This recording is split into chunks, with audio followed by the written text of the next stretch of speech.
안녕하세요. 반재경입니다. 여러분, 제가 오늘은 정말 아름다운 메시지를 전달하려고 합니다. 바로 우리 주 예수 그리스도의 보혈에 관한 이야기입니다. 우리가 십자가를 강조하지만 부활에 대해서, 부활의 능력에 대해서 잘 모르기 때문에 많이 강조하지 못했고, 그러다 보니 또 이 균형을 잡기 위해서 부활의 능력, 부활에 대해서 또 많이 강조하고 얘기를 하다 보니까 의도치 않게 십자가와 그 보혈의 능력에 대해서 저희가 많이 강조하지 못하고 놓쳤던 것 같습니다. 그래서 오늘은 이 십자가에서 예수께서 흘리신 이 보혈이 어떤 일을 하셨는지, 그것에 대해서 또 부활과 잘 균형을 맞춰서 부활의 능력과 서로 어떤 다른 역할을 하는지, 그런 것들에 대해서 제가 말씀을 드리려고 합니다. 지금 계속해서 제가 전달하는 메시지는 우리가 약속의 땅에 들어가고 하나님께서 우리에게 허락하신 그 부르심과 사명을 이루어내는 데 있어서 우리의 혼의 건강, 혼이 얼마나 형통한지, 혼이 얼마나 잘 돼 있는지, 그 부분이 상당히 중요한 역할을 하고 있다. 거의 결정적인 역할을 하고 있다. 그것에 대해서 말씀을 드리면서 이 부활이 가져다 준 능력, 두나미스라는 이 능력이 얼마나 위대한 능력인지에 대해서 말씀을 드리고 있습니다. 그런데 이 두나미스가 역사하고 효력이 있으려면 이 보혈이 하신 일들에 대해서 우리가 잘 깨닫고 이것을 적용하는 그런 것도 굉장히 중요하기 때문에 오늘 이 보혈에 대해서 말씀을 드리도록 하겠습니다.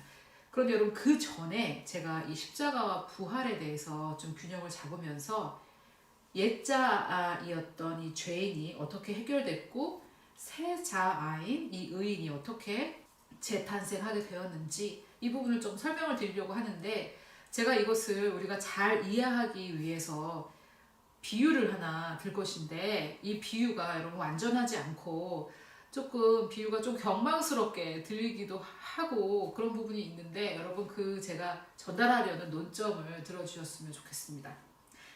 자, 성별을 가지고 제가 예를 들게요. 왜냐면 성별도 두 개고 성별은 바뀌지 않기 때문에 성별에 대해서 제가 말씀을 드리려고 합니다. 그런데 이것이 굉장히 논란이 여지가 있는 부분이기 때문에 조금 꺼려지지만 그래도 하나님 말씀의 진리를 의지해서 제가 말씀을 이 비유를 한번 들어보겠습니다.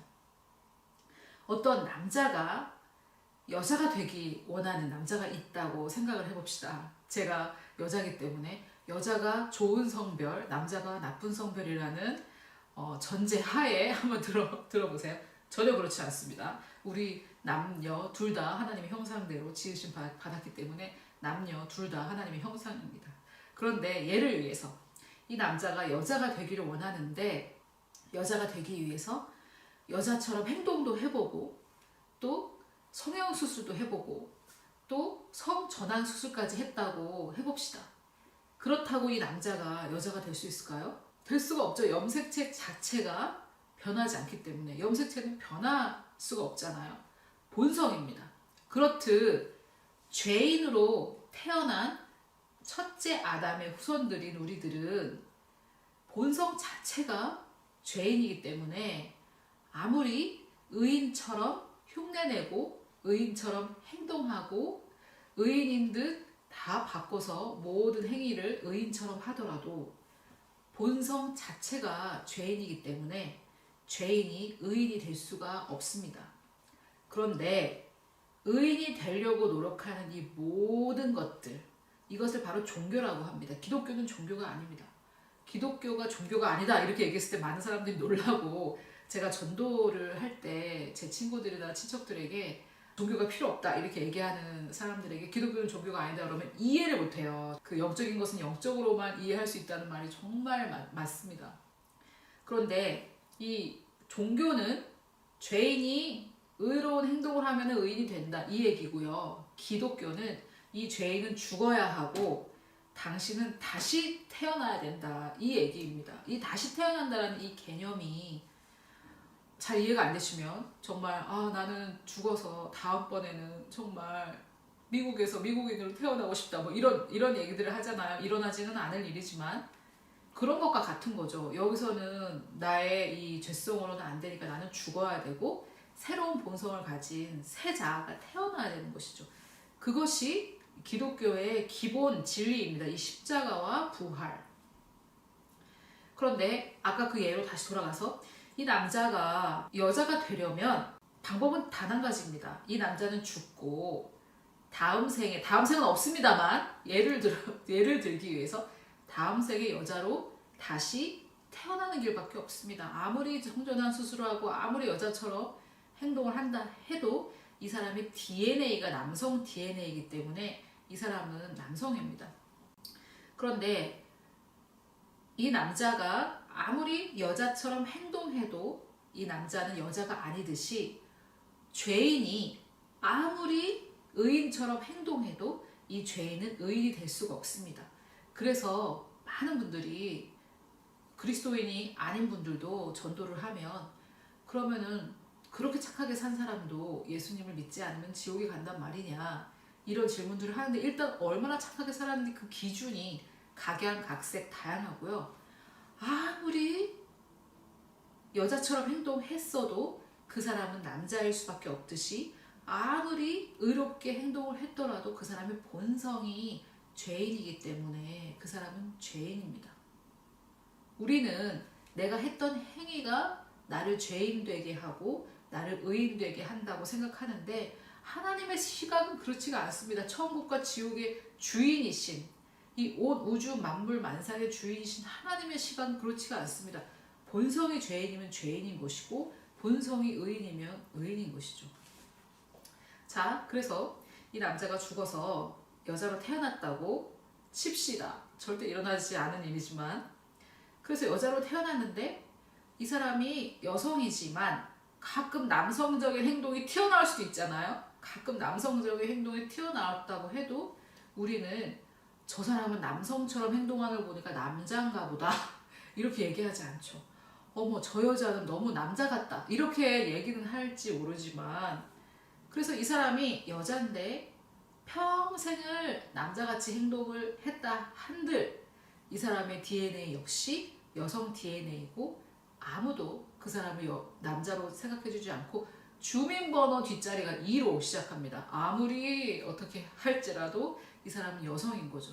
그와 마찬가지로 우리가 십자가에서 예수 그리스도와 함께 나의 옛자였던 죄인은 죽고 나의 새 자아가 예수께서 부활하심으로 말미암아 거듭나서 두 번째 탄생을 통해서 우리는 의인으로 태어났습니다.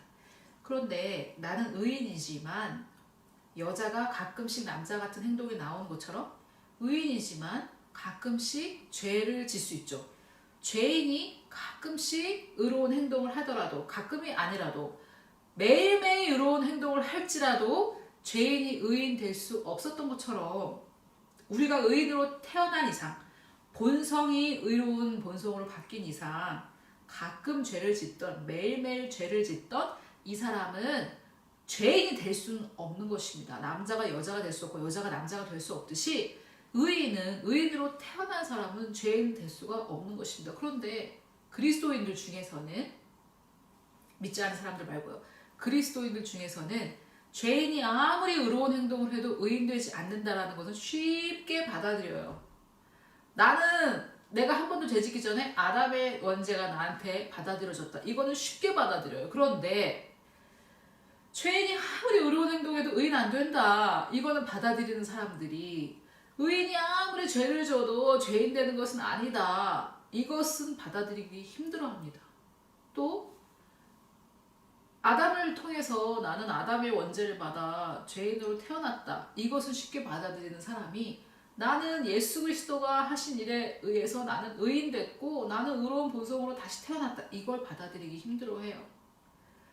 이게 정말 어려운 부분인 것 같아요. 우리가 근데 생각해 보시면 제가 지금 대비를 했지만 이렇게 생각한다면 정말 간단한 것인데 우리 마음속에는 우리 행위가 나의 정체성을 결정한다라는 이 생각이 있는 거죠. 그런데 그것은 종교입니다. 그것을 종교라고 합니다. 내 행위가 나를 의인되게 하고 내 행위가 나를 죄인되게 한다라는 것은 그것이 바로 종교의 정신입니다. 우리는 종교가 아니고 진리이기 때문에 하나님께서 하신 일을 은혜로 받았기 때문에 우리는 은혜로 의인이 되었죠. 그것은 부활을 통해서 되었습니다. 즉 십자가에서 예수 그리스도께서 우리의 모든 죄를 받아서 죄의 싹슨 사망이기 때문에 예수 그리스도께서 우리의 모든 죄를 받고 돌아가셨습니다. 그래서 이 죄들은 다 사해졌죠. 그 죄를 가진 사람이 돌아가셨기 때문에. 그런데 우리는 예수님과 함께 로마서 6장에 보면 함께 장사됐다, 침례됐다. 예수님 안으로 침례받았다, 죽었다. 그래서 우리의 옛자아는 살아있지 않고 우리 옛자는 죽었습니다. 여러분의 옛자는 죽었습니다. 여러분은 죽었습니다. 여러분의 옛자는 죽었습니다. 옛자에서 점점 변화되는 것이 아니죠. 그런데 그런 것처럼 예수께서 부활하실 때 우리의 새 자아가 태어난 거죠. 둘째 아담으로, 신인류로, 의인으로 태어난 거죠. 죄인이 점점 의인되는 것이 아닙니다.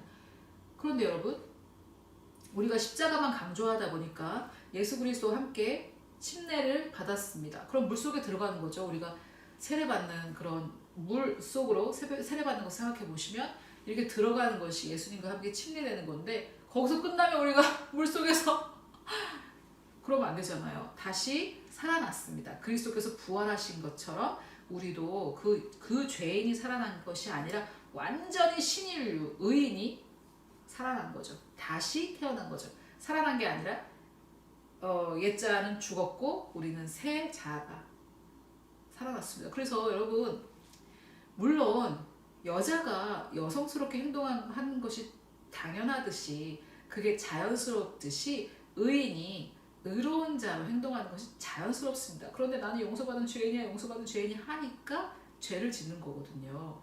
그래서 우리가 의인이다라는 것에 대해서 흔들리지 않을 때 죄에서 점점 떠나게 됩니다.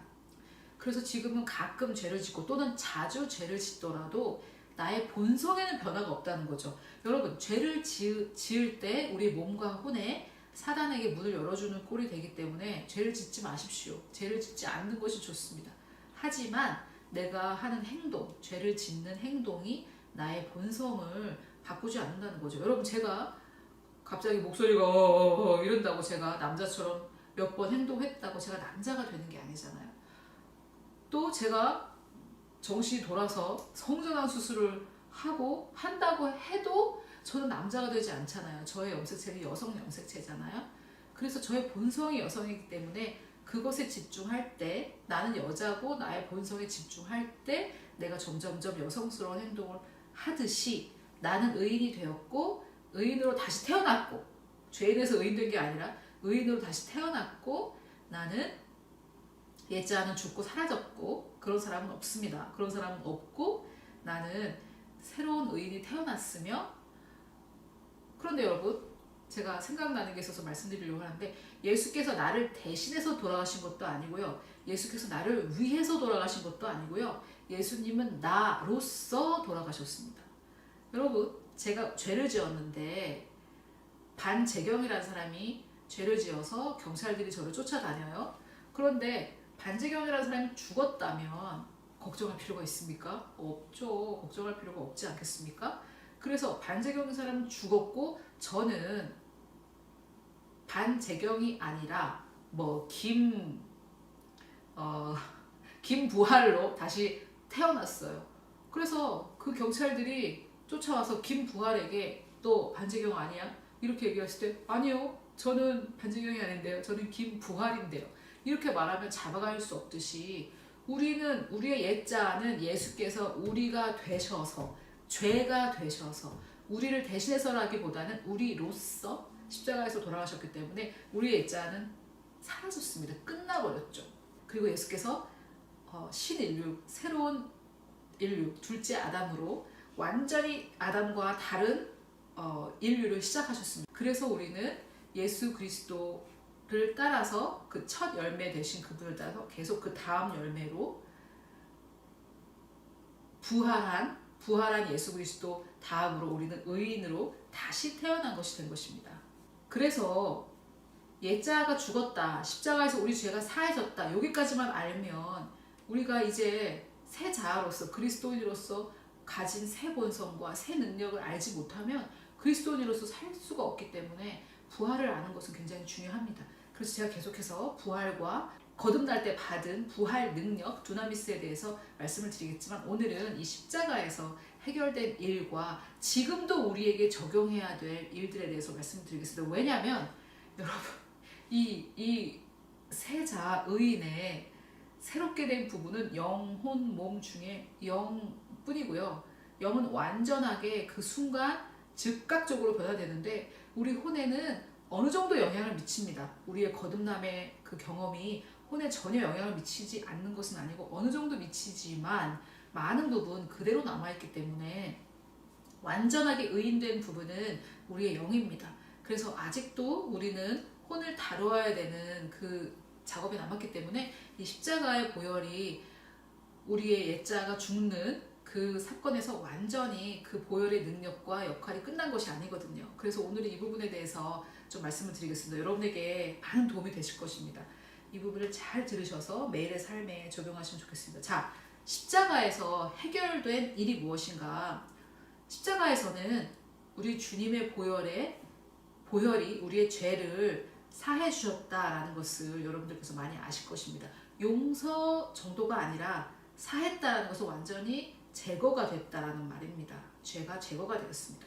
히브리서 9장 22절에 보면 율법을 따라 거의 모든 물건이 피로써 정결하게 되나니, 이때는 대속죄일에 이 대제사장이 성소와 지성소로 들어갑니다. 그래서 이 성소에 있는 여러 가지 기구들이 있죠. 진설병을 놓는 그런 상이 있고 또 여러 가지 기구들이 있습니다. 거기에 모든 물건이 피로 정결하게 된다는 거죠. 피로 이 성소에 있는 것들이 정결하게 되고, 지성소에 들어가서는 거기에 언약궤가 있는데, 이 두 천사가 날개를 맞대고 있는 거기가 속죄소 멀시 시트인데, 긍휼의 자리라고 번역됐으면 좋겠는데, 속죄소, 죄를 속해주는 그 자리, 거기에다가 피를 뿌리면 이제 죄가 사해지고, 그 언약궤만이 있는 곳이 지성소입니다.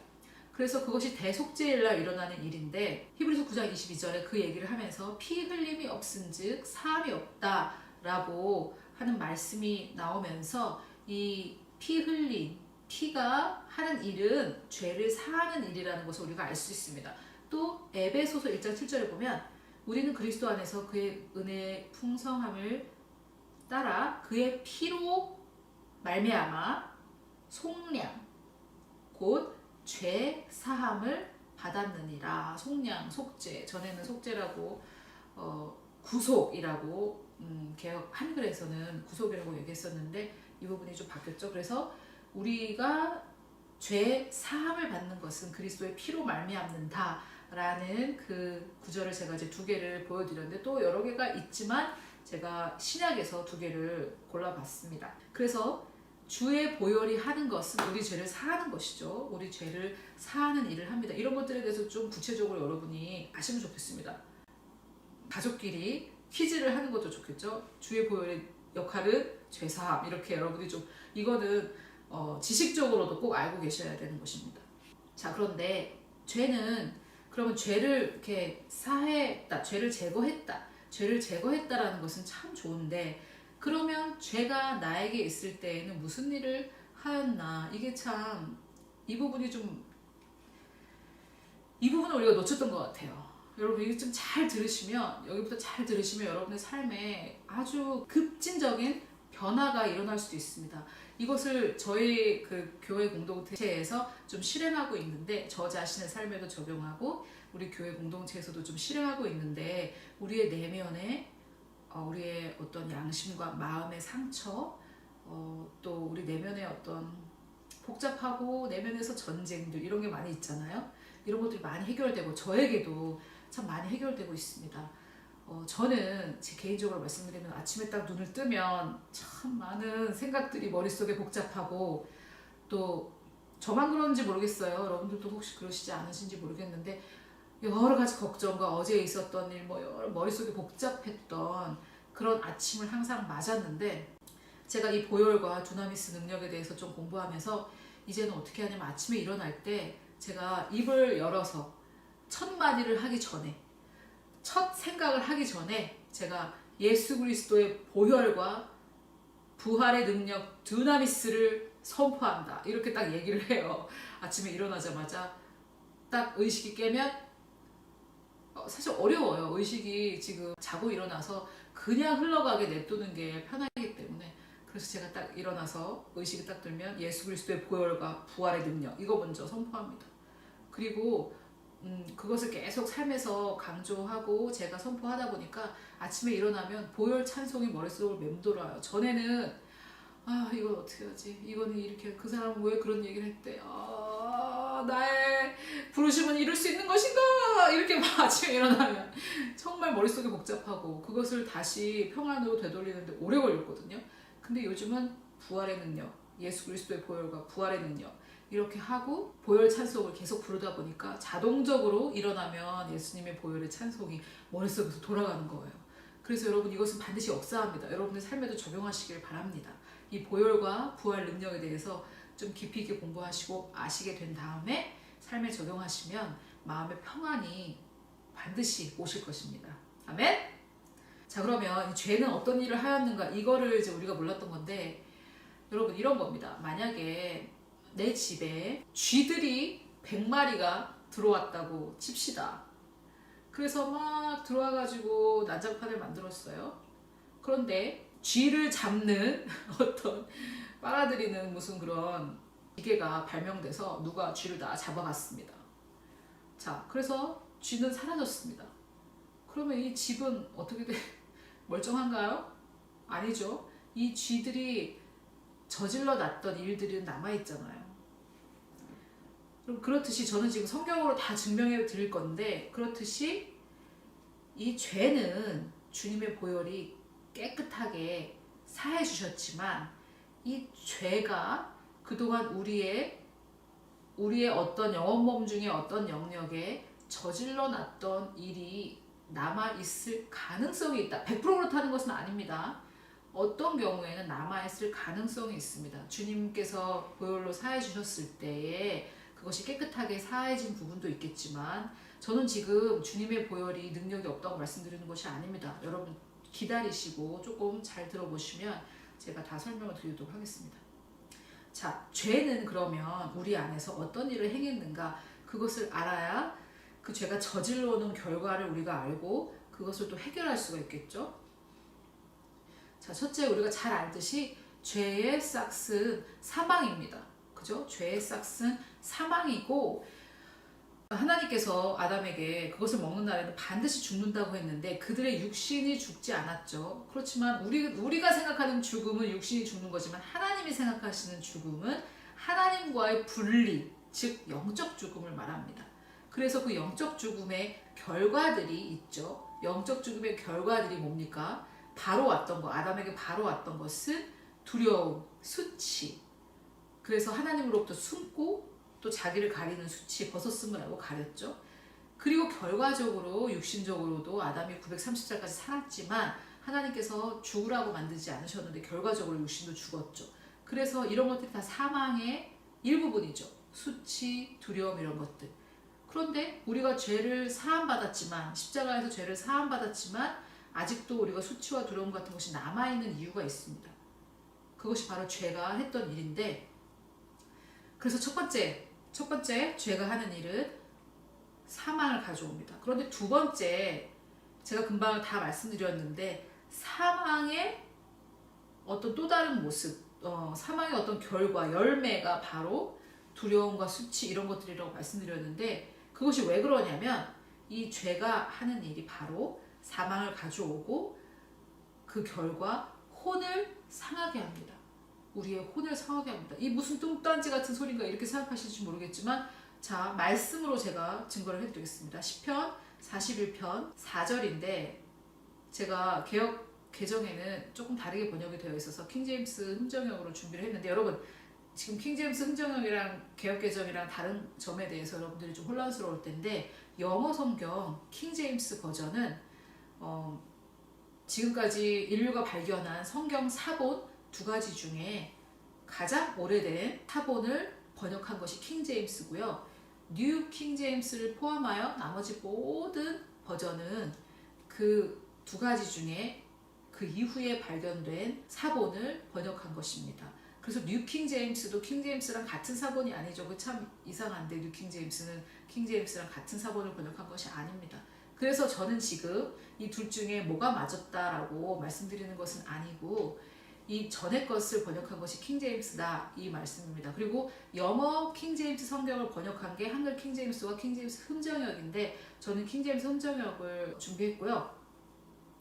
그래서 개역개정과 킹 제임스 흠정역이 다른 이유는 번역된 사본이 아예 달라요. 그래서 그런 이유고 서양에서는 킹 제임스가 조금 권위 있다. 조금 권위 있는 게 아니라 상당히 권위 있다. 이렇게 여기기 때문에 제가 다녔던 학교에서는 킹 제임스 버전으로 공부를 했습니다. 자, 그러면 시편 41편 4절에는 뭐라고 말하고 있냐면 내가 말하기를 주여 내게 긍휼을 베푸소서 다윗이 하는 말입니다. 내가 주께 죄를 지었사오니 내 혼을 고치소서 이렇게 다윗이 말하고 있습니다. 그런데 죄를 지었으니까 결과적으로 죄를 지었고 혼을 고쳐달라고 이렇게 얘기하고 있습니다. 그런데 왜 죄를 지었는데 혼을 고쳐달라고 할까요? 다윗은 죄를 지으면 혼이 상한다라는 것을 알고 있는 것이죠. 그렇지 않겠습니까? 그런데 이제 개역개정에는 그냥 나를 고치소서 이렇게 나와 있습니다. 그런데 킹제임스 흠정역에는 내 혼을 고치소서. 또 레위기 17장 11절 이것도 킹제임스 흠정역으로 한번 보도록 하겠습니다. 레위기 17장 11절인데요. 레위기는 제사 제도에 대해서 설명을 하는 책이죠. 그래서 이 부분에 이제 제사와 피에 관련돼서 얘기를 하면서 이렇게 말을 하고 있습니다. 제가 준비한 버전은 또 킹제임스 흠정역입니다. 이는 육체의 생명이 피에 있기 때문이라 피째 먹지 마라 이렇게 얘기를 하면서 하는 말인데 육체의 생명이 피에 있기 때문이라 내가 이 피를 너희에게 주어 제단 위에 뿌려 동물의 피를 뿌리는 거죠. 제단 위에 뿌려 너희 혼을 위해 속죄하게 하였나니 피가 혼을 위해 속죄하느니라. 개역 개정에는 생명이 피에 있으므로 피가 죄를 속하느니라. 그런데 이제 킹 제임스에는 혼을 위해 soul, your soul, 혼을 우리 우리의 내면을 위해 피가 우리의 내면을 위해 우리의 혼을 위해 속죄를 한다 이렇게 말을 하고 있습니다. 그래서 이 두 구절을 통해서 우리는 죄가 우리의 혼에 어떤 부정적인 영향, 우리 혼을 상하게 하고 어떤 상함을 남긴다 이런 것을 알 수 있겠죠. 그래서 우리 다윗이 내가 주께 죄를 지었기 때문에 죄를 사해 주십시오 이렇게 말하지 않고 죄를 지었습니다. 이 혼을 좀 고쳐달라고 이렇게 말하는 것을 볼 때 죄가 우리의 혼을 상하게 한다는 것이죠. 그래서 죄는 사해지더라도 이 상한 부분은 남아있을 수 있다. 항상 그렇다는 것은 아닙니다, 여러분. 이것을 또 어떤 하나의 무슨 그럼 죄 지금 항상 혼이 상하는 거야? 이렇게 생각하실 필요는 없습니다. 항상 그렇다는 건 아니고요. 우리 삶에 내 내적인 문제에 아직 십자가를 적용하고 부활을 적용하고 했는데도 뭔가 회복되지 않는 부분이 있으면 죄는 용서됐지만 죄가 남긴 상함이 있을 수 있다. 이 말씀을 드리는 것입니다. 그래서 우리가 회개하고 죄 고백을 하고 피로 덮고 이렇게 해도 뭔가가 해결되지 않는 부분들이 있을 수 있다라는 말이죠. 이해가 되시죠? 자, 그러면 혼이라고 했을 때에는 우리의 생각, 의지, 감정, 마음, 또 우리의 양심 이렇게 여러 가지가 있습니다. 그래서 그러면 혼이 상한다 이렇게 했을 때에 조금 광범위하기 때문에 우리 혼의 어떤 부분이 상하는지 그것에 대해서 좀 말씀을 드리기를 원하고 제가 여기서 상한다라고 얘기했을 때는 우리가 그냥 상처받았다라고 하는 거하고는 조금 다릅니다. 여러분 보통 상처받았다라고 할 때는 감정이 상했다라고 생각하시면 되겠죠. 내 감정이 상한 것이죠. 그런데 감정뿐만 아니라 우리의 의지가 상할 수 있고요. 우리의 생각이 잘못될 수도 있고 잘못된 것을 생각할 수도 있고 그리고 우리의 양심이 나를 대적해서 역사할 수도 있고 또 우리의 양심이 또 화인을 맞아서 굳어질 수도 있고 여러 가지 일이 있습니다. 여러분 우리 내면은 굉장히 복잡합니다. 우리의 마음은 정말 복잡하기 때문에 그것에 대해서 조금 사실 이걸 다 알아야 되는 것은 아니지만 좀 더 구체적으로 알면 우리를 자기 자신을 또 타인을 구체적으로 이해할 수 있기 때문에 도움이 많이 되실 겁니다. 첫째, 혼의 어떤 부분이 상하는가? 마음과 양심과 이 두 가지로 한번 설명을 드려볼게요. 여러분, 우리 마음이 구약에 강팍하다라고 표현된 것은 영어로 마음이 hard, 딱딱한 거 있죠? 하드해진다라는 그런 표현입니다. 즉, 뜨거운 것을 많이 잡는 그런 직업을 가진 사람들은 뜨거운 것이 느껴지지가 않죠. 왜냐하면 여기 굳은 살이 배겨서 그렇습니다. 그래서 굳은 살이 배겼기 때문에 이 굳은 살이 배긴 이 손으로는 이게 온도가 뜨거운지 부드러운지 이런 것을 이제 알 수가 없죠. 그렇듯이 우리가 죄를 질 때 우리 마음이 강팍해집니다. 그런데 마음은 강팍해지면 아주 좋지 않습니다. 강팍해지고 나면 우리가 하나님의 말씀을 믿을 때 사용하는 기관이 바로 우리의 마음인데 하나님을 믿는 일, 그게 어려워집니다. 마음이 강팍하면요. 그래서 죄를 지면 결과적으로 마음이 강팍해질 수 있기 때문에 그 죄는 사해진다 할지라도 마음의 강팍함을 남기기 때문에 그것을 해결해야 된다는 것이죠. 이 강팍하다라는 말이 한글로는 강팍하다 또는 완고하다 이렇게 번역이 됐기 때문에 조금 두 가지로 번역돼서 혼란스러울 수 있지만 완고하다도 하드, 이 하드를 말합니다. 자, 히브리서 3장 8절에 뭐라고 그러냐면 광야에서 시험하던 날에 거역하던 것 같이 너의 마음을 완고하게 하지 말라. 여러분, 하나님의 말씀을 거역하는 것은 죄가 맞죠? 그렇죠. 그래서 하나님의 말씀을 거역했더니 이들의 마음이 완고해진 거죠. 또 13절에 오직 오늘이라 일컫는 동안에 매일 피차 권면하여 너희 중에 누구든지 죄의 유혹으로 완고하게 강팍하게 되지 않도록 하라. 즉 죄의 유혹을 받을 때, 죄를 지을 때 우리의 마음이 완고해지고 강팍해진다는 거죠. 마음은 강팍, 완고는 이렇게 딱딱해지고 굳은 살 배긴다라는 뜻이기 때문에 이 마음이 해야 될 일을 못합니다. 마음이 해야 될 일은 뭐냐면 마음으로 믿어 의에 이른다고 했고 마가복음 11장 23절부터 24절에 보면 너희가 마음에 의심하지 않으면 기도한 대로 다 된다고 했습니다. 그래서 왜 기도하던 대로 다 안 됐죠? 우리가 마음에 의심했기 때문에. 그런데 그 마음이 왜 의심을 하느냐는 거죠. 저 사람은 의심 안 하는데 이 마음이 믿는 기능을 하는 것을 방해하는 것이 바로 이 완고해진, 강팍해진 부분인데 왜 완고해지고 왜 강팍해지냐면 우리가 죄를 지었을 때 죄가 우리 마음을 그렇게 그런 상태에 남긴다는 것이죠. 죄는 사해졌지만. 이해가 되시죠? 자, 또 3장 15절 보면 성경에 일렀을 때 오늘 너희가 그의 음성을 듣거든. 오늘날에, 이제는 과거가 아니고 구약이 아니고 오늘날에도 너희가 그의 음성을 듣거든. 경노하시게 하던 것과 같이. 경노하게 하는 게 뭡니까? 하나님을 경노하게 하는 것이 바로 죄죠. 너의 마음을 완고하게 하지 말라. 이렇게 말씀하고 있습니다. 그래서 우리가 죄를 지으면 그 죄가 우리의 혼을 상하게 하는데 혼을 상하게 한다라는 것은 구체적으로 무엇이냐? 첫째로 마음이 강팍해질 수 있다는 거죠. 그것을 다시 부드럽게 우리가 해야 됩니다. 죄가 사해졌을 때 그것이 같이 해결될 수도 있지만 이것이 그대로 남아있을 수도 있다. 가능성이 있다 이런 말입니다. 자, 그 다음에 두 번째로는 우리의 양심. 여러분, 양심은 한글로는 양, 좋을 양의 심, 마음 심자 이렇게 되어 있기 때문에 좋은 것 같지만 이 양심은 제가 생각할 때 성경적으로 명명한다면 선과 악에 대한 의식이라고 하는 게 좋겠습니다. 왜냐하면 이 양심은 우리가 선과 악을 알게 하는 지식을 가져다주는 그 나무 열매를 먹고 생긴 것이 바로 선과 악을 아는 지식인 양심입니다. 여러분, 양심을 사전에서 찾아보시면 선과 악을 구분하는 마음입니다.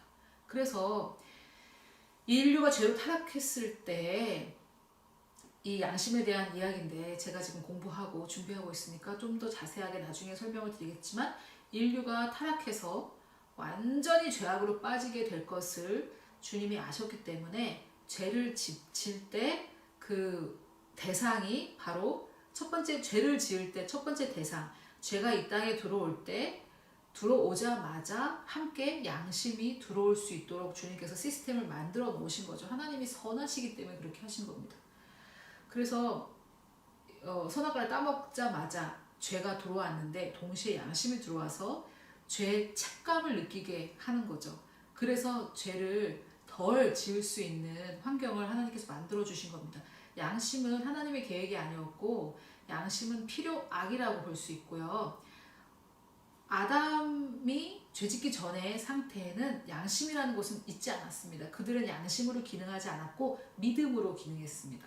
그들이 가졌던 6번째 감각은 양심이 아니고 믿음이었습니다. 그런데 그들이 죄를 짓자 그 믿음은 사라지고 이제 양심이 들어온 거죠. 거듭나는 그리스도인들도 태어날 때 양심을 가지고 태어났기 때문에 죄짓기 전에 아담과 같이 되지는 않습니다. 우리는 그가 가지지 않았던 양심을 여전히 가지고 있고 이 양심을 처리를 해야 됩니다. 이 양심을 선하게 유지를 해야 되고 악한 양심이 무엇인지 선한 양심이 무엇인지 둘 다 성경적인 용어인데 이 양심이 우리 안에 있다는 겁니다. 죄짓기 전에 아담에게는 없었던 것입니다. 그런데 제가 설명했던 것처럼 양심은 뭐 너는 양심도 없냐? 우리가 이렇게 얘기하는 것처럼 좋게 우리 인류는 양심을 좋은 것이라고 생각하는데 하나님의 견해로 볼 때 양심은 하나님의 첫 번째 선택이 아니었고 차선책이었고 이 양심은 성경적 근거로 볼 때 선악에 대한 의식 이렇게 번역하는 게 좀 더 정확하지 않을까 하는 것이 제 생각입니다. 양심은 선과 악을 구분하는 의식인데 그것이 각각이 다르기 때문에 선과 악에 대한 기준이 각각이 다르기 때문에 어떤 사람은 양심의 가책을 느끼지 않을 만한 것을 우리는 느낄 수가 있습니다. 그래서 하나님도 나를 정죄하지 않고 사단도 나를 정죄하지 않는데 내가 나를 정죄하는 경우가 있는데 그것이 바로 내 양심이 나를 공격해서 일어나는 것이죠. 그래서 여러분 많은 그리스도인들이 성령의 인도하심과 양심의 찔림을 양심의 정죄 성령의 찔림과 양심의 정죄 공격하는 것 고발하는 것 양심이 우리를 고발하는 것과 성령이 우리를 찌른다라는 말이 정확한 번역인지 모르겠는데 성령이 우리를 책망하시는 것과 양심이 우리를 고발하는 것을 잘 구분하지 못하는 경우가 있어요. 그래서 제가 지난번에 이런 자들에서 떠나라 이렇게 하나님께서 말씀하셨다고 했는데 하나님께서 본토치적 아비집을 떠나라고 했는데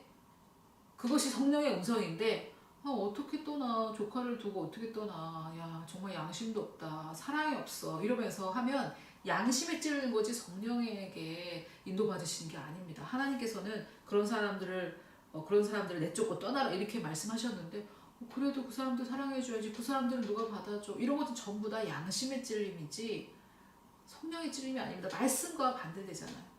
그래서 주님은 롯도 두고 가라 이렇게 말씀하셨는데 양심이 아니 부모도 잃은 조카를 어떻게 두고 가 그래서 하나님 다 사랑하라고 했잖아 하나님 용서하라고 했잖아 그러면서 양심에 의해서 기능하면서 하나님의 말씀을 끄집어다가 이렇게 잘못 적용하여서 마치 양심에 찔린 것을 성령에게 인도받는 것처럼 하는 경우가 많을 뿐만 아니라 제가 볼 때는 정말 대부분이 아닌가 이런 생각이 듭니다. 그래서 이제 죄인이 아니라 의인 됐다 이러면 이제 양심도 없다 이렇게 그래서 여러분 양심은 하나님의 첫 번째 선택이 아니고 좋은 것이 아닙니다. 좀 더 자세하게 제가 다음에 더 설명을 드리도록 하겠습니다. 그런데 이 죄를 지으면 이 양심이 상하게 됩니다.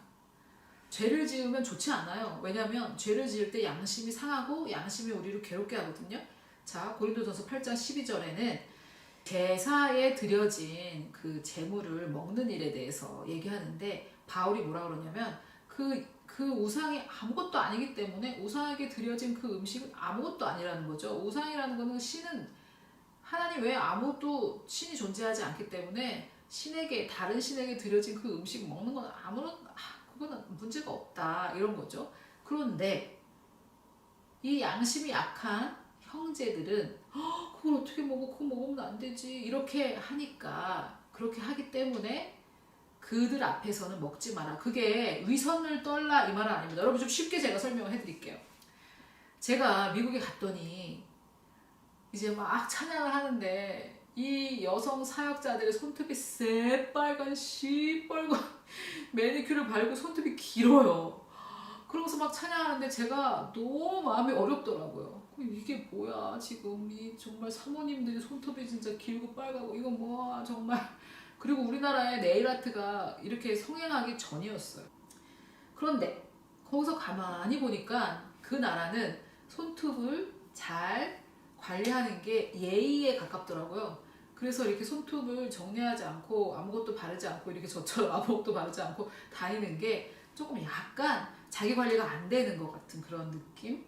그런 거더라고요. 그리고 마치 우리도 항상 여자가 화장을 해야 되는 건 아니지만 제가 이렇게 여러분들 앞에 영상을 찍으면서 정말 아침에 그냥 일어나서 스킨만 바른 얼굴로 나올 수는 없잖아요. 문화의 영향을 받아서 아 그래 이 손톱을 좀 관리를 해야 되는구나. 그래서 저도 이렇게 매니큐어를 발랐는데 제 손의 색깔에 파란색이 잘 어울리더라고요. 그래서 이제 파란색을 발랐습니다. 그래서 항상 파란 매니큐어를 발랐는데 그때 여러분 생각해보세요. 우리나라에서 신학생이 파란 색깔 매니큐어를 바르고 다닌다고 했을 때 아, 좀 이렇게 그렇겠죠. 그렇지만 그 나라의 문화에는 그게 아무렇지도 않은 거예요. 그래서 제가 아 그래 이 매니큐어를 여성 사역자들이 바른다는 게 이게 문제가 아니구나 이렇게 저는 이제 생각이 됐죠. 저의 양심은 옳다 그르다 결정하는 저의 그 양심은 전에는 여자 사역자가 손톱에 빨간 매니큐어 파란 매니큐어 안 돼! 옳지 않아! 이렇게 했지만 그 양심이 바뀐 거죠. 선악의 기준이 바뀐 거죠. 문화에 따라 다르잖아요. 아 이거는 문제가 아니구나 이렇게 이제 생각을 하게 된 거죠. 그래서 저는 이제 자유해졌어요. 여자 사역자도 매니큐어를 바를 수 있다.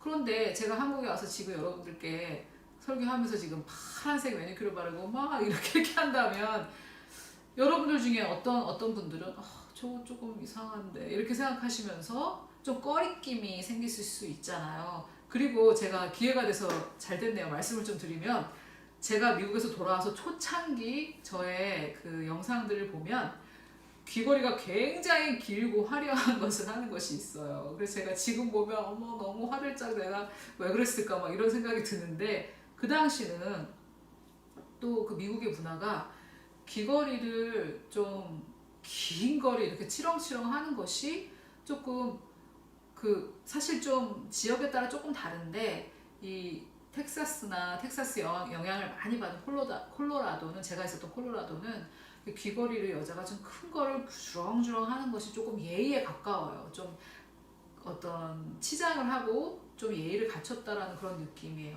그래서 여성 사역자가 정장을 딱 입고 또는 권사님들이 교회 가실 때 정장을 딱 입고 가는 게 예의듯이 그 서양은 좀 미국은 이렇게 귀걸이를 치렁치렁 하는 것이 약간 좀 예의예요. 그런데 그것이 한국에 와서는 제가 그렇게 귀걸이를 치렁치렁 하니까 불편하신 분들 많았을 거예요. 그런데 저도 지금 보니까 불편하더라고요. 근데 그 당시는 제가 그런 것들을 인식하지 못했어요. 그게 바로 선악을 의식하는 양심이 하는 일입니다. 그러면 지금 고린도전서 8장 12절에서 하는 말은 뭐냐면 이런 거죠. 반재경 전도사, 당신이 귀걸이를 긴 거 하고 손톱을 파란색으로 바르는 게 당신에게는 아무렇지도 않다는 것을 압니다만 그것을 아무렇지도 않게 받아들이지 못하는 사람들 앞에서는 자제하십시오. 왜냐하면 당신의 그런 행동이 그 사람들의 양심을 상하게 할 수 있습니다. 그리고 그것은 죄를 짓는 것이 될 수도 있습니다. 이런 말을 하는 거거든요. 그런 배경입니다. 사실 지금 이 배경이 별로 중요한 건 아닌데 설명하느라고 너무 긴 시간이 갔는데 아무튼 형제에게 죄를 지으면 그 사람의 양심이 상하게 될 수 있다 이 말입니다. 그래서 이 양심이 상하게 된다는 것은 그 양심에 부정적 영향을 미친다는 거죠. 또 하나는 이 마음이 우리를 책망하게 됩니다. 자, 요한일서 3장 20절을 보면 이는 우리 마음이 혹 우리를 책망할 일이 있어도 그래서 마음이 우리를 책망한다는 것이죠. 그런데 우리를 책망하는 마음은 정확하게 양심이라고 보시면 됩니다. 왜냐하면 로마서 2장 14절에 보면 이런 말씀이 있습니다. 율법이 없는 이방인이 본성으로 율법의 일을 행할 때는 이 사람은 율법이 없어도 자기에게 율법이 된답니다. 그런데 율법이 되는 그 자기의 부분이 어떤 부분이냐면 15절에 이런 이들은 그 양심이 증거가 되어 자기 양심이 율법은 없지만 양심이 율법의 역할을 한다는 거죠. 그래서 양심이 증거가 되어 그 생각들을 서로 고발한다. 여기서 고발은 고소, 참소거든요. 그래서 우리 마음이 우리를 책망한다라고 했는데 양심이 우리 마음을 참소하기 때문에 우리를 책망하는 마음의 부분은 우리의 양심이라고 볼 수가 있습니다. 그런데 양심이 왜 우리를 책망하냐? 내 양심이 상하는 일을 내가 했을 때 그렇다는 거죠. 양심이 상하는 일을 했을 때. 그거는 다 기준이 달라요. 제가 말씀드렸다시피 뭐 제가 매니큐어에 대한 생각이 달라지고 귀걸이에 대한 생각이 달라지는 것처럼 이것이 기준이 다 다른 거죠. 그래서 이 양심이 꺼리끼는 일을 하지 말라는 거죠. 양심이 꺼리끼는 일을 했을 때 그 결과로 내가 그 양심이 나를 고발할 때 내가 이 믿음이 너의 믿음을 파손했다라고 하는데 내 믿음을 제대로 쓸 수 없고 그러면 내 마음이 의심하게 되기 때문에 내가 이런 짓을 했는데도 내 기도가 들어질까 하고 의심하게 되기 때문에 내 믿음이 잘 역사하지 못한다는 거죠.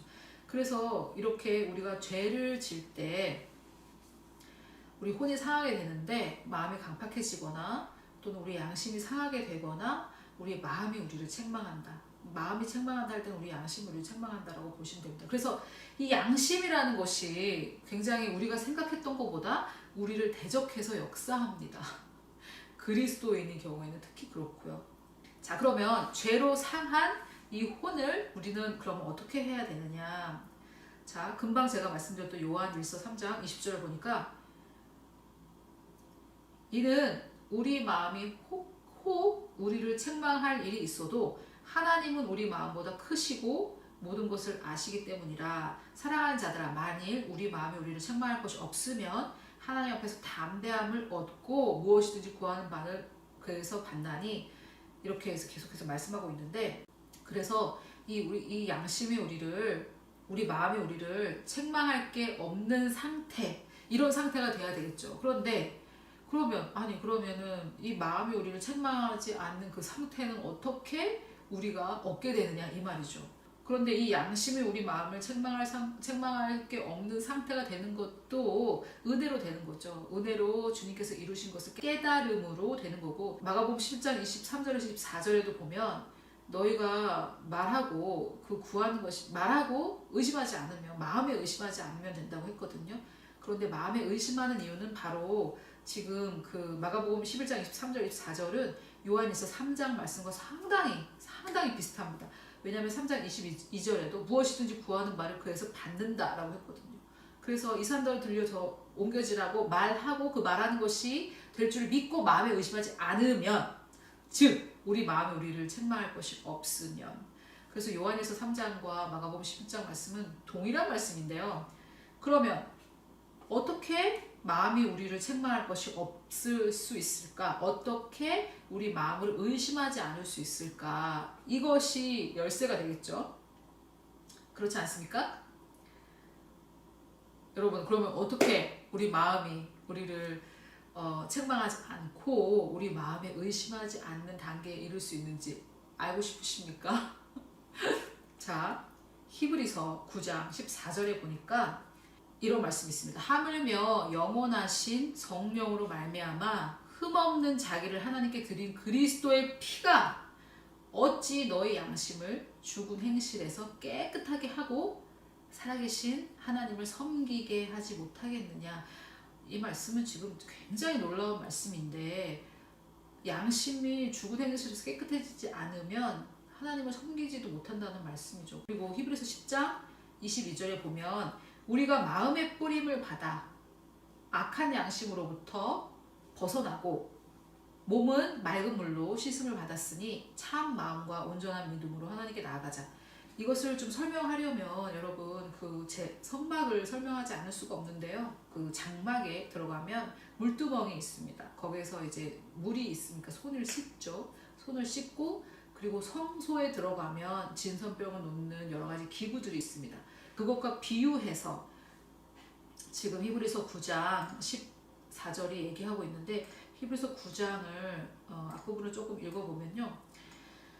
염소와 황소의 피가 피와 및 암송아지의 죄를 부정한 자에게 뿌려, 이제 제사장을 말하죠. 그 육체를 정결하게 하여 거룩하게 하였거든. 하물며 성령으로 말미암아 흠없는 자기를 하나님께 드린 그리스도의 피가 그 사람들을 염소의 피가 깨끗하게 한 것처럼 너희 양심을 죽은 행수에서 깨끗하게 하고 하나님을 섬기게 하지 못하겠느냐, 이 얘기를 하고 있는 것입니다. 자, 그리고 그 히브리서 10장 22절에는 우리가 마음의 뿌림을 받아 무엇을 뿌림 받겠습니까? 양심을 죽은 행실에서 깨끗하게 하지 못하겠느냐, 그리스도의 피가 했으니까 이 양심, 즉 그리스도의 피를 뿌림 받아야 하는 것은 우리 마음의 양심인데, 그래서 여기 히브리서 10장 22절의 마음은 히브리서 9장 14절의 양심과 같다라고 보시면 되겠습니다. 그래서 우리 마음 안에 있는 선과 악을 의식하는 부분을 말하겠죠. 그래서 우리 선과 악을 의식하는 부분인 그 양심에 피를 뿌림을 받아서 이 악한 양심, 즉 우리를 정죄하고 책망하는 악한 양심에서 벗어나고 우리 몸은 맑은 물로 씻음을 받았다고 합니다. 그래서 영혼 몸 중에 우리의 영은 하나님께서 완전하게 일을 다 이루어 놓으셔서 우리가 어떻게 할 게 없고요. 우리의 혼의 마음 안에 있는 선과 악을 의식하는 이 양심은 그리스도의 피로 깨끗하게 악한 양심으로부터 벗어나고 우리의 이 몸은 맑은 물로 씻었다. 여러분, 저가 이게 도대체 무슨 맑은 물이 도대체 이게 무엇인가 많이 생각을 했는데, 그 지성소와 성소와 이 뜰을 많은 분들이 영혼 몸이라고 이렇게 얘기하시는데 상당히 맞는 것 같아요. 왜냐면은 여기서도 우리 몸은 물로 씻음 받는다고 했는데 이 물두멍이 있었잖아요. 물두멍에서 물로 씻음 받는데, 여러분 제가 놀라운 것을 하나 또 깨달았는데요. 예수 그리스도께서 물과 피를 쏟으셨거든요. 옆구리를 찌르니까 피만 나온 게 아니라 물도 나왔습니다. 그런데 저는 옛날에 왜 물을 흘리셨을까 이렇게 많이 생각을 했는데, 뭐 의사였던 목사님이 뭐라고 하셨냐면, 그 외국의 의사였던 목사님이 사람이 견딜 수 있는 고통을 넘어가면 심장이 터지고 물과 피가 분리된다고 이렇게 얘기를 하셨거든요. 그래서 그만큼 주님이 고통을 당하셨구나 그렇게만 생각했는데, 그것보다도 더 영적인 의미가 있는 거죠. 물두멍에서 우리가 몸을 씻듯이 예수 그리스도가 흘리신 피뿐만이 아니라 그 물로 우리의 몸은 완전히 씻음을 받았다는 것입니다. 여러분, 우리가 죄를 짓지 말고 성결하게 살아야 되는 거 맞지만, 여러분 주님을 알기 전에 또는 지금 현재도 혹시 성적인 죄악에 빠져 계시진 않으십니까? 이 성적인 죄는 고린도 전서에 보면 자기 몸에다가 짓는다고 했거든요. 그래서 많은 분들이 성적인 죄악 가운데에서 완전하게 깨끗하게 되지 못해서 그 정죄를 느끼기 때문에 다시 그 죄로 돌아가는 일이 많이 있는데, 이 우리 몸, 내가 그렇게 그런 짓을 했는데 하나님께서 날 받아주실까? 여러분, 물두멍에서 우리 몸을 깨끗하게 구약에 씻었듯이 우리에게는 이 맑은 물, 영어로는 퓨어 워터인데 이 맑은 물이 있습니다. 이것이 도대체 무엇이냐고요. 이것이 바로 예수 그리스도께서 흘리신 그 물입니다. 주님은 물뿐만이 아니라 물과 피로 오셨다고 했는데, 이 주님은 우리의 몸, 영혼 몸 중에 우리의 영은 완전히 은혜로 해결됐고 혼은 주의 피로 깨끗하게 씻어지고 있으며, 씻음 받았고 또 동시에 씻어지고 있으며, 우리의 몸은 주님께서 우리의 몸을 위해 또 흘려주신 물이 있습니다. 여러분 정말 이게 지금 저는 이게 확실하다고 생각하는데, 혹시 확실하지 않을지라도 여기에 분명히 맑은 물로 우리의 몸을 씻음 받았다고 했습니다. 그러니까 이제는 참 마음, 의심하는 마음, 책망하는 마음, 또 악한 행실에 의해서 고통당하는 마음이 아니라 참 마음과 온전한 믿음으로 하나님께 나아가자, 이렇게 얘기하고 있거든요. 그런데 여러분, 지금 여러분의 몸 안에 주님의 피가 있지 않잖아요. 여러분의 영 안에 있는데 그 주 예수 그리스도의 피가 죄를 지을 때, 우리가 죄를 또 짓잖아요. 또 죄를 짓고, 아까 제가 말씀드렸다시피 여자로 다시 태어났지만 가끔 가다가 남자같이 행동할 때, 우리가 의인이지만 가끔 가다 죄를 지을 때, 또는 자주 죄를 지을 때 주의 피가 우리를 깨끗하게 하고 계십니다. 우리 혼을. 그런데 빌레몬서 1장 6절에 이 그리스도 안에 너희 안에 있는 이 선한 것을 인식함으로 이것이 효과가 있게 한다고 했거든요. 그래서 여러분, 그러면 이런 것들이 그러면 우리가 거듭날 때 뿅 하고 되는 것은 아닙니다. 왜냐하면 우리가 이것을 선한 것을 인식함으로 이것이 효력이 있게 되는 것이거든요. 그래서 예수 그리스도의 피가 우리의 죄를 대항해서 어떤 일을 하고 있는지 우리가 인식해야 그것이 효과가 있고 효력이 있게 됩니다. 아멘? 그래서 이 양심에 대해서 제가 좀 더 자세하게 말씀드리겠지만 오늘 제가 설명드린 게 부족하지 않은 것 같거든요. 이 양심이 우리를 책망할 때 우리가 이 마음에 피를 뿌림을 받아 악한 양심으로부터 벗어나야 됩니다. 이것은 거듭날 때 그냥 되는 것이 아니라, 자 그러면 히브리서 10장 22절에 하나님께 나아가자 이렇게 말하고 있잖아요. 아니 십자가와 부활에서 다 된 게 아닌가요? 이렇게 질문할 수가 없는 거죠. 나아가자 했으니까 우리는 나아가야 되고, 9장 14절에도 이렇게 죽은 행실에서 깨끗하게 하고 살아계신 너의 하나님을 섬기지 못하게 하겠느냐, 섬기게 하지 못하겠느냐, 그럼 앞으로 섬길 수 있게 된다는 말이기 때문에 앞으로 우리가 이런 것들을 계속 한다는 거죠. 그러면 여러분, 그리스도의 피로 마음의 뿌림을 받는 방법은 무엇인가? 또는 악한 양심에서 벗어나는 방법은 무엇인가?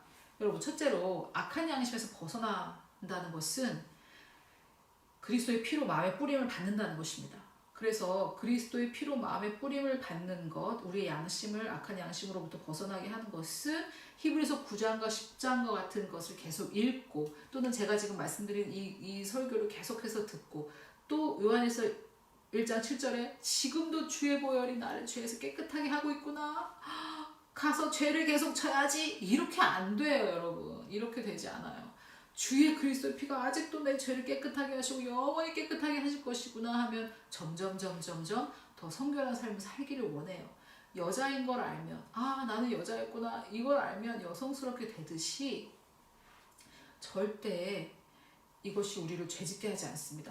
자 그러면 첫째는 그 악한 양심으로부터 벗어나기 위해 그리스도의 피로 마음의 뿌림을 받을 때에 우리가 이 악한 양심을 벗어납니다. 그래서 그리스도의 피로 마음의 뿌리를 받는 방법은 말씀을 묵상하고 그것을 선포하는 거죠. 기도는 여러분, 기도와 간구로라고 빌립보서에 보면 너희 구할 것을 모든 기도와 간구로라고 얘기하니까 기도와 간구는 다른 것이죠. 그런데 우리는 기도하면 간구만 생각이 나잖아요. 그런데 기도와 간구는 다른 것이거든요. 그럼 기도는 무엇이냐? 예수 그리스도께서 주 기도문, 주의 기도에서 우리에게 기도의 샘플을 알려주셨을 때 Your kingdom come, 나라가 임할지어다, 임하시고라고 번역됐지만 Your kingdom come, Your will be done 해서 당신의 뜻은 이루어질지어다. 많은 경우 기도는 선포 명령입니다. 그래서 제가 아침에 일어나면 예수 그리스도의 보혈과 부활의 능력이 나에게 있을지어다 라고 제가 선포하는 것, 이것이 기도입니다. 그래서 우리가 그리스도의 피로 마음의 뿌리를 받는 방법 중에 말씀을 묵상하고 또 기도하고, 이 산더를 들리어 바다에 빠지라 말하고 그 말한 것이 그대로 될 것을 믿고 마음에 의심하지 않는 거죠. 마음에 의심하지 않을 수 있는 방법은 계속해서 주의 보혈을 우리의 마음에 뿌림을 받으라고 하잖아요. 우리 마음의 전 영역에 우리 주의 보혈보다 내 죄가 강하지 못하다라는 것을 계속 우리 마음으로부터 알게, 마음으로 하여금 알도록 계속 명하는 거죠. 그리고 여러분, 너무 복잡하다 이렇게 생각하시면 아버지 제 마음에 예수 그리스도의 보혈을 뿌립니다 이렇게 말씀하셔도 돼요. 말씀 그대로 읽는 것이기 때문에 가능합니다. 자 여러분, 좀 정리를 하도록 하겠습니다. 우리 십자가에서 일어났던 일과 부활의 능력이 우리에게 준 이 두 가지를 잘 균형 있게 아는 것이 중요하다고 말씀드렸고, 또 십자가에서 해결된 것은 주의 보혈이 우리의 죄를 사해 주셨다라는 것을 말씀드렸는데, 그러면 이 죄가 우리 마음에 한 일이 무엇인가? 죄가 우리 마음을 상하게, 혼을 상하게 할 수 있다라는 말씀을 드렸고요. 이 상한 혼은 두나미스, 부활 능력이 고치는데, 혼이 상한다라는 말은 첫 번째는 마음이 강팍해지는 것과 양심이 상하는 것. 그래서 이 양심의 부분이 우리 마음에 우리를 책망하는 것일 수 있다. 이 부분은 주님의 보혈이 계속해서 우리 마음에 뿌려짐에 따라 해결될 수 있다라는 말씀을 오늘 드렸습니다. 그래서 우리 양심의 가책을 받는 부분들, 이 선악을 인식하는 이 부분에 있어서 우리가 과거에 졌던 죄악들은 주의 보혈로, 또 지금도 우리가 부지중에 지는 죄는 이미 우리 안에 계신 주님의 보혈이 계속해서 앞으로도 계속해서 이 죄를 사하고 계시다는 것을 아시면 좋겠고, 이 주님의 보혈의 이 능력이 우리의 입술로 우리의 마음 가운데 계속 선포돼서 이 마음에 뿌림을 받아 우리가 정말 주님께 담대함으로 나아가서 우리 마음에 의심이 없이 우리가 구하는 모든 것이 우리 삶에 이루어지는 그런 저와 여러분의 삶이 되시기를 예수님의 이름으로 축복합니다.